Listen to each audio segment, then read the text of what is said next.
And now, back to In Process, conversations about business in the 21st century with Evelyn Ashley and John Monahon. For more information, visit trusted-counsel.com. Welcome back. We're here with Peter Barron from Carabiner Communications, talking about preparing your business for sale, utilizing PR, integrated marketing, and sales. So, Peter, we were talking about the brand and how the brand can actually translate into a lifestyle feeling for your customers and can build real value in the business.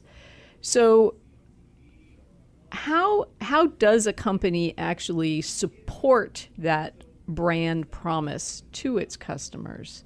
Are there things that a business should be thinking about when they're trying to develop that? How do they actually maintain it? That's really a good question too. The challenge most companies face is breaking through the noise, right? Actually being able to establish their brand in a meaningful way. You look at Coke now, and it's this unassailable global brand that everybody wants to be, but I'm sure during the first 6 or 7 months of that being a product, they had the same, will anybody ever know our name? Mm-hmm. And that's true, I think, of most of the brands that with these companies are looking to be sold. So my counsel is to be patient. I often use an oil tanker analogy, advisedly or not. Obviously never driven an oil tanker before, but use your imagination. So an oil tanker, long, large, heavy, and not extremely maneuverable. Mm-hmm. And so when you load it up, it's even worse. When you set off, you need to make sure it's pointed in the right direction, especially when you power up. It's going to take a lot more power and energy to get it going. The obvious advantage of an oil tanker is that once you're out there and you're pointing in the right direction, you can ease off a little bit on the motors because you've got momentum going for you at that point. It's the same with the brand. You have to sort of make sure that your brand promise is delivering. So you're delivering. You're treating your customers in the right way. Your products are the kind of quality and utility that you're saying they should be. And you keep it going week after week, month after month, year after year, continuing to invest in your brand, competing all along the way. It's when you make that 90-degree turn, which an oil tanker can't really do, right? Mm-hmm. If you move an oil tanker very quickly, it's actually going to take a long time to make that turn. It's the same with your customers. If you change your brand promise, they're going to end up thinking that you're the same as you said you were, even after you've made a change. Right. You may have changed all the copy and videos on your website, but your previous brand promise is going to continue. So when you have to make a pivot, you need to build in a transition period too. So that's really interesting. And it does raise kind of the question of, in our world today, with social media, with public appearances, with maintaining the concept of high value in a brand, I think we've seen many people make what I would call excited utterances, where they kind of go off paper, go off position, and start talking without really knowing what the impact of their words can be.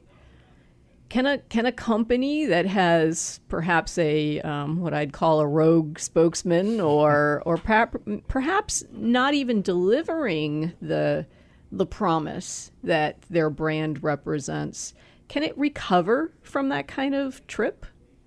I think so. We're in a very forgiving culture, but that's only if you ask for forgiveness and then appropriately do things to indicate that you've changed and you realize the error of your ways. It doesn't mean that you won't suffer from some damage. It's hard to build the good brand equity, and as I said, it takes a while. And when a significant piece of damage is inflicted, it'll hurt for a while. But you have to work hard and proactively to fix it. There are numerous examples. Not to date this podcast, but we've just gone through the Olympics, and Some of the athletes did embarrassing things to their own reputation and suffered financially as a result. One was the goalkeeper for the women's soccer team who said something mean, right, about an opposing team, which she could do, as an individual, but as a representative of the country and the team, she's facing a penalty, a 6-month ban that I read about today. Can she repair her brand? I think so. She's probably still very good at what she does. And the reason she wasn't banned longer is they probably want her back, right? Right. Similar with an executive that says something really off the reservation. If you're a founder and on the sort of equity holding team, it's not so easy to put you in a closet or eliminate you from the team of the company and say, we fixed that by firing this person. And of course that happens a lot, right? Yes. Yeah, they're gone now. We're really sorry. Never happen again. Yeah. But if you're part of that sort of permanent team, there are a number of things that can be done. If the company's fairly large and they've got a board, then they'll sort of muffle that person. They'll shuffle them into the background, right? They'll become this sort of founder who doesn't do much anymore. Never to speak publicly right. again. Didn't he used to work there? Well, he did. But if you're active in the company and your role is important and you're somewhat visible and you said something that you regret, indicate it. I shouldn't have said that. I've learned from it. And I'm going to make every effort not to do that again. And if I've caused any injury, here are the things that we're doing to repair that. So there is a way back. It is costly. And I think if it happens around a transaction, you don't have the time to fix that, right? Right. Yeah. Yeah. You have to just kind of move on perhaps and focus on the things that are actually good about the company itself. Well, speaking about transactions, confidentiality is a really big part of, I guess, what surrounds a sale. But your job is public relations. So, what are some of the considerations from a communications perspective that a seller needs to make to ensure that the right information stays a secret? Yeah, so hidden in that question is, can you trust somebody whose job it is to blab all the time? Yes. You're very good at reading between the lines. Now we know why the CEO and CFO don't talk about it. Anybody that's experienced in PR and marketing is experienced enough and trained enough and trusted enough generally to be brought in on product secrets, right, way in advance. And so that planning can be done. Competitive advantage is really important, and marketing and PR people know that.